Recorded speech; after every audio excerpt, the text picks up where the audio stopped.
Hello everyone and welcome to another casual review. Today I'm talking about Child of Light Ultimate Edition. This is a medieval fantasy game with turn-based combat and kind of a I don't want to say Metroidvania because it's not really like that, but in terms of the navigational 2D space, it's very much like that type of genre. At the beginning, it asks you whether you want to play on casual difficulty or expert difficulty. I found this interesting because normally there's like a three-tiered difficulty system, that being like your casual version or your story version, and then it's like a normal version and then extra version, and then sometimes there's more difficulties beyond that, but 3 is usually the choice.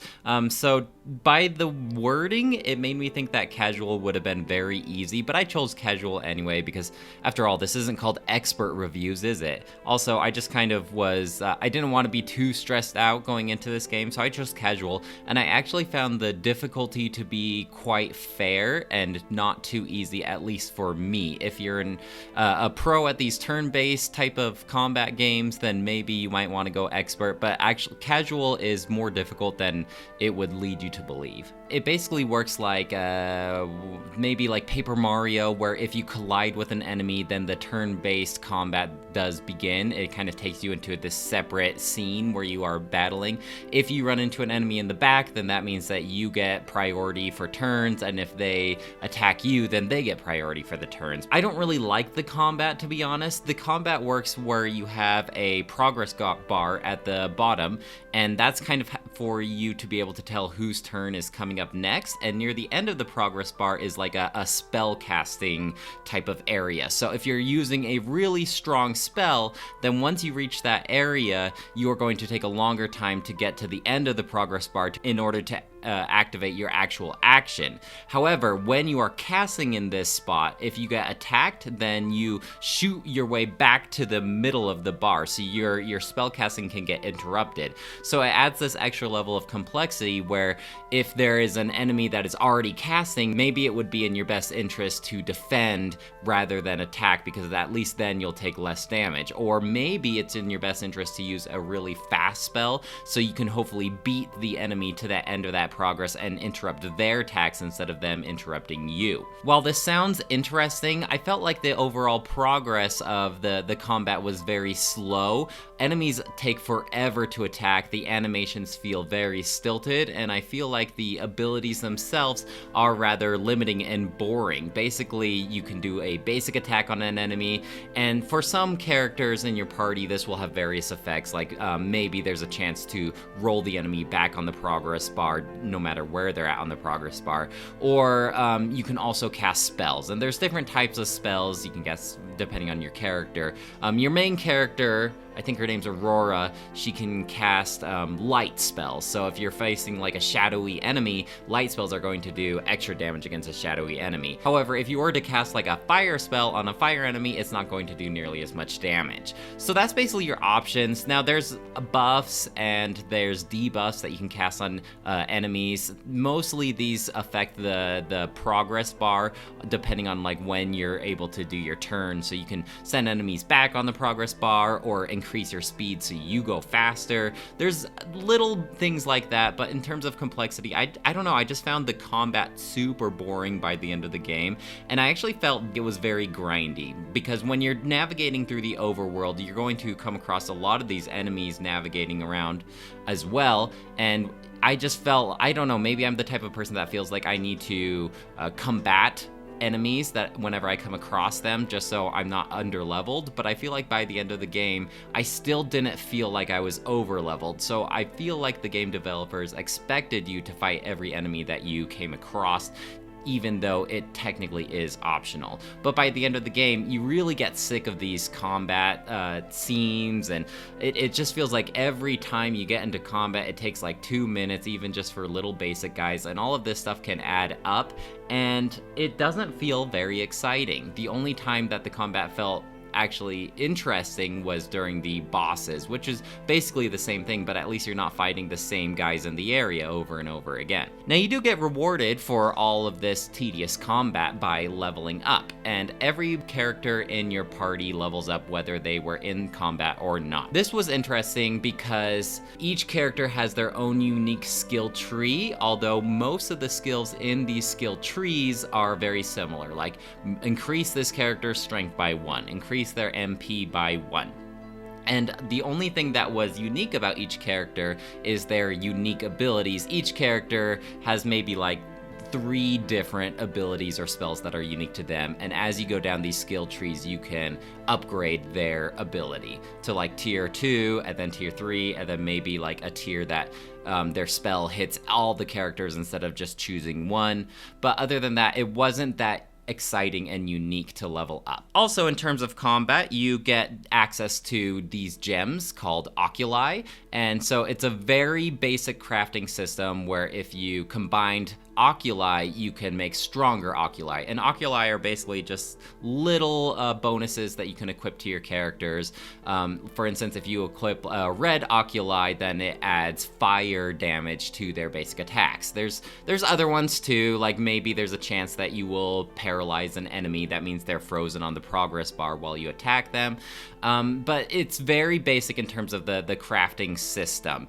You get these oculi through combat, through treasure chests. I think those are the only ways. So that's a little bit of customization you can also add. Now, you can only have 1 party member or 2 party members at one time. I always chose to stick with Aurora as my 1 party member, and I chose to give all my additional bonuses and my strongest oculi all to her, just so I at least had like 1 super powered character.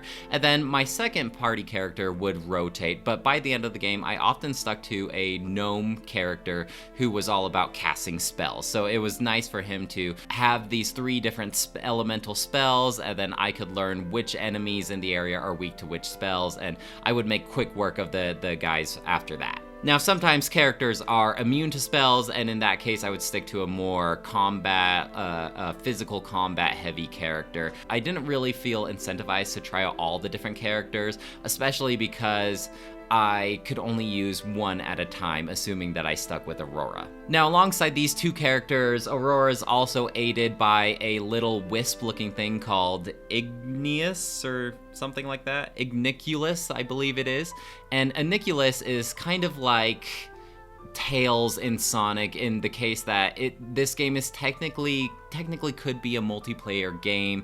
Maybe this would be a good position for a younger, more novice gamer to play, but Igniculus basically can blind enemies. He has this little energy resource bar, and he can light up when this resource bar is full. And when he lights up, if you move him over an enemy and light him up, it will slow their speed on their progress bar. If you light him up on a friendly character, then you'll heal that character about 10 hit points every once in a while. He can also do things in the overworld, like he can go to out of reach places and grab certain chests and light up certain items, and he can light up switches to open doors or stop traps. But overall, it kind of felt clunky as single player because I'm trying to control Aurora with my left analog stick and Igniculus with my right analog stick, and it kind of felt like I was trying to do 2 different jobs at once. So in that case, I could see this being really fun to play with a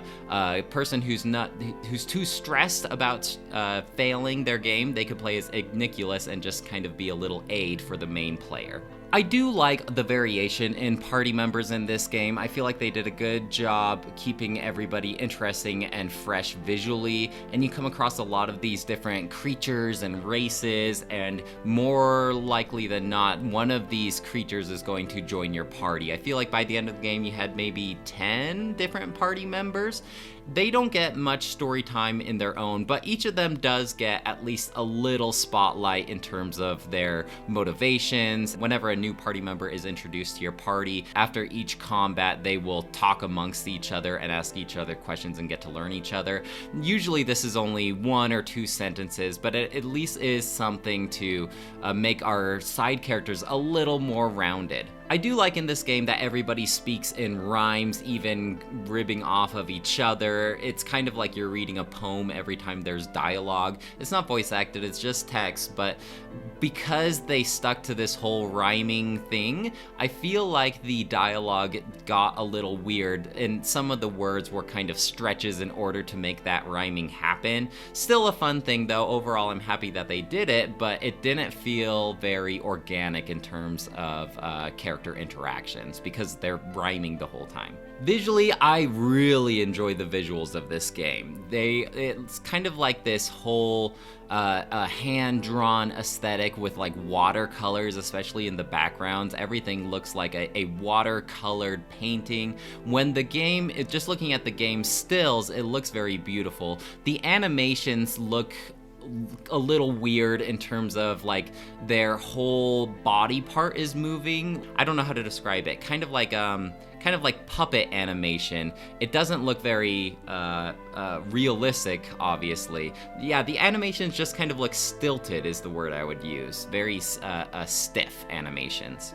And maybe that's a big part of my dislike on the combat is the animations take so long and they don't even look that good because our characters are so stiff looking. Also, Aurora's hair just has a mind of its own. It almost looks like she's underwater the whole time because it's just floating up in the air all the time. And I'm not sure if this was like some weird visual choice that they decided to go with to make her seem kind of ethereal or something, but they never really explained why her hair is just always floating up in the air. The music is fairly minimalistic, but it's good. It's very piano, soft piano with a little bit of violin. You get the idea here. It's kind of just whimsical, not exactly something that I would often listen to on its own, but during the gameplay, I did enjoy it, and during combat, it can get a little intense as well. It takes about 10 hours to play through the game, but I feel like I was done with it. I wanted to be done with it maybe 5 or 6 hours in, and it overstayed its welcome a couple more hours after that. But still, this isn't the type of game that you're going to be playing for a whole month, especially if you don't play games like I do. And I think the biggest issue of this is just the boring combat. It just feels so repetitive, and I just did not like it very much. So by 10 hours into this game, I was very sick of the combat, and I was pretty glad to be done with this game. Overall, I think I'm going to give this game a 2 out of 5. I thought it was just okay.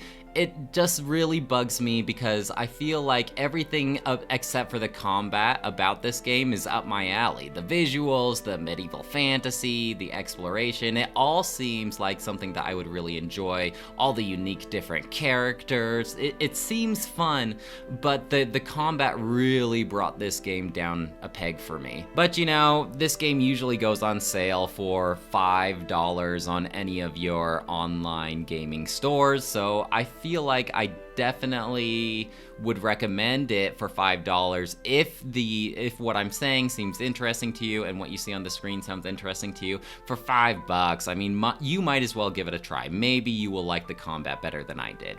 And if you have played this game, let me know what you think. Well guys, that's it for me. Let me know if you have any questions or comments about Child of Light Ultimate Edition. Otherwise, I'll talk to you later. Bye!